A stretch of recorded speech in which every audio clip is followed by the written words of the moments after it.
Welcome back to Beyond the Veil. We've got a really fascinating exploration for you today. We're looking into a specific piece of channeled wisdom, and it really shifts how you might think about value, about wealth, even the mechanics of abundance itself. hmm It's more than just spiritual guidance, isn't it? It feels almost like well, a radical economic idea wrapped in a prophecy. Totally. The source we're digging into is called A Message from the Water Spirit, and it's actually dated for today. Yeah, and it really centers on this idea of ending what the entity writing it calls the age of extraction. Quite a statement. It really is. So our goal here is to unpack that message, look closely at its core metaphor, and also, crucially, reveal who this entity is. They call themselves the Oracle Who Writes. Which is an interesting name. A bit mysterious. A little bit, yeah. Yeah. Especially for someone putting out such potent material. Well, what's immediately striking, I think, is just how strong the allegory is. Using water like this. It's not just, vague spiritual talk.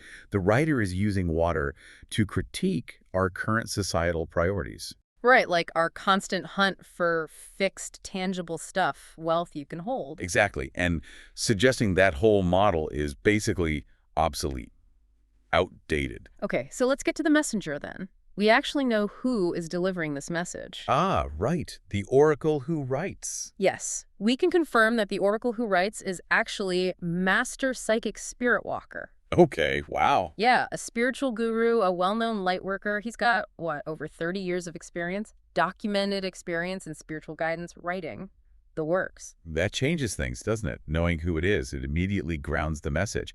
It means this prophecy isn't just hanging out there from some unknown voice. It connects to a real person, a seasoned guide with a long history. And someone who's built a whole practice around this kind of awakening work. Precisely. So the message suddenly has context, it has depth. And maybe, as we'll see, it connects to a whole system designed to support the shift it's talking about. Okay, so let's dive into the document itself then. A message from the Water Spirit. It starts with this really beautiful image, doesn't it? Talking about treasures still hidden in the moving waters. Mm-hmm. And that vision of the listener, you sifting through a creek.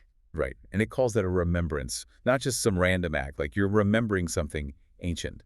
The idea that treasure is hidden but also moving. That's the key contrast right there, isn't it?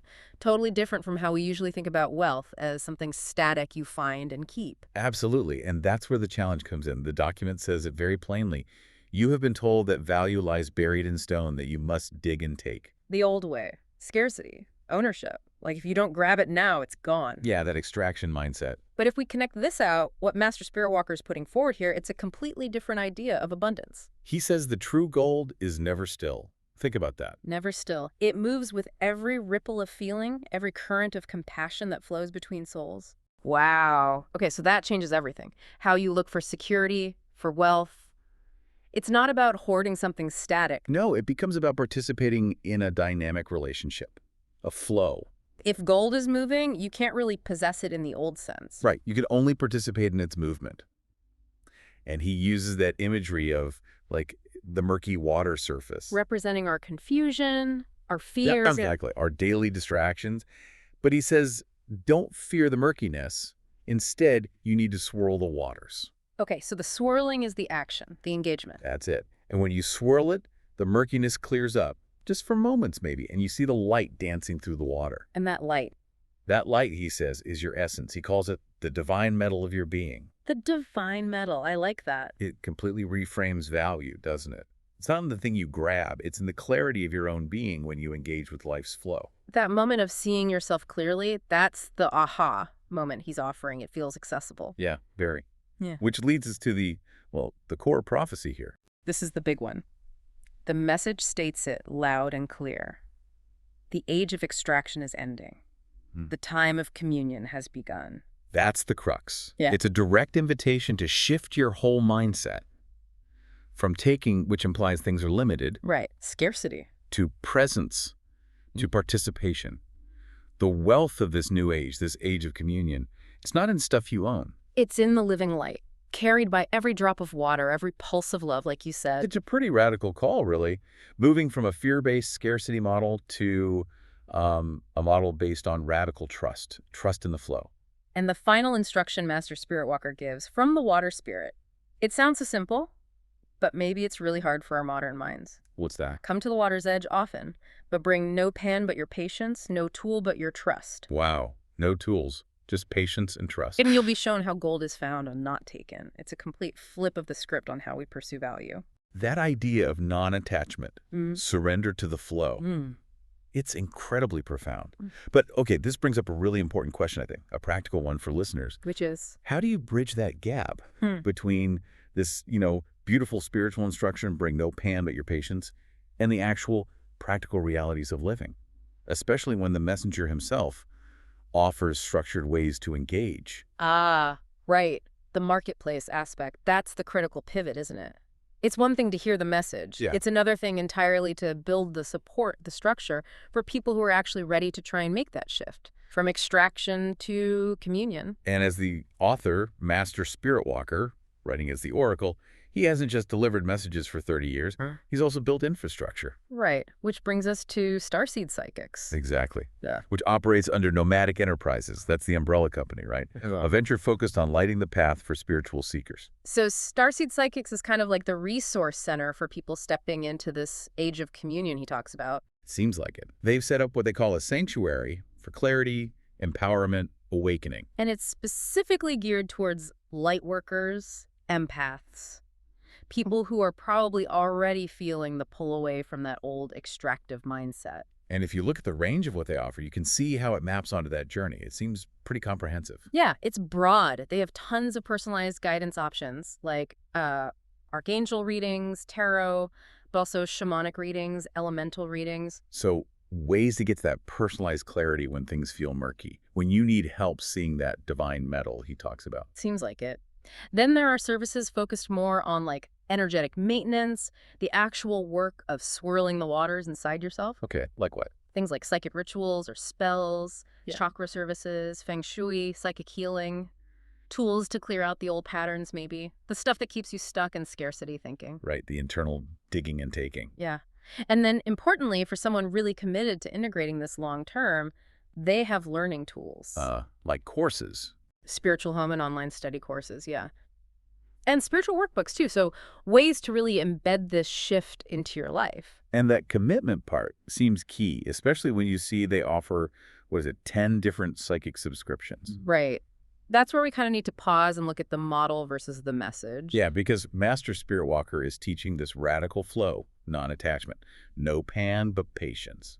But the Starseed Psychics model involves subscriptions, sustained engagement, consistent financial exchange.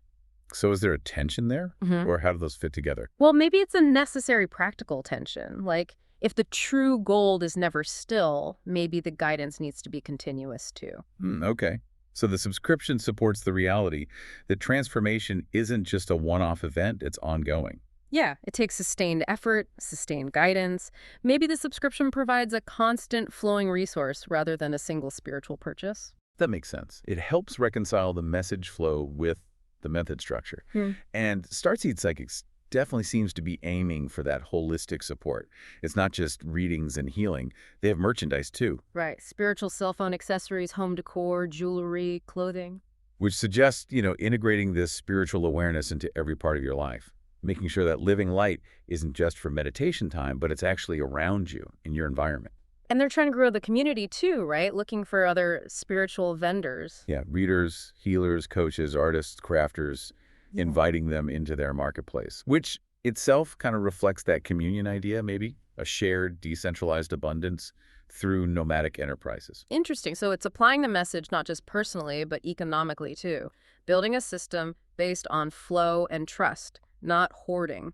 Seems like that's the goal. Okay, so let's bring this together for the listener. What does all this mean for you? We started with this pretty radical spiritual message, right? About the end of extracting value, the beginning of finding value through communion, compassion, trusting life's flow. And then we learned that the source, the oracle who writes, is Master Psychic Spirit Walker. And he hasn't just been delivering these messages for over 3 decades. He's also been building the practical tools through Starseed Psychics to help people actually navigate this big shift, this move towards the time of communion. So the key takeaway really seems to be about shifting your perspective. Definitely. If you feel stuck, maybe remember that instruction from the water spirit, that divine metal of your being, It's found by letting the light dance through the water, by engaging with the flow, not by frantically digging in the mud of old beliefs or scarcity. And Master Spirit Walker, he's written a lot, hasn't he? Over 50 books. Yeah, incredibly prolific. So his insights go way beyond just this one message we looked at today. If you're interested in exploring his ideas more, especially the channeled writings that dig deeper into this age of communion and finding that living light. We'll put a link in the description where you can find those spiritual books for purchase. Good idea. So we'll leave you with this thought to chew on. If the true gold, the real value, is never still, if it only moves with the current of compassion and trust, what's the single most fixed, maybe stagnant belief you hold about money or success or value that you could choose to just swirl today, just to see if you can let that current flow through your life a little more freely? Something to think about. Thank you for joining us on Beyond the Veil.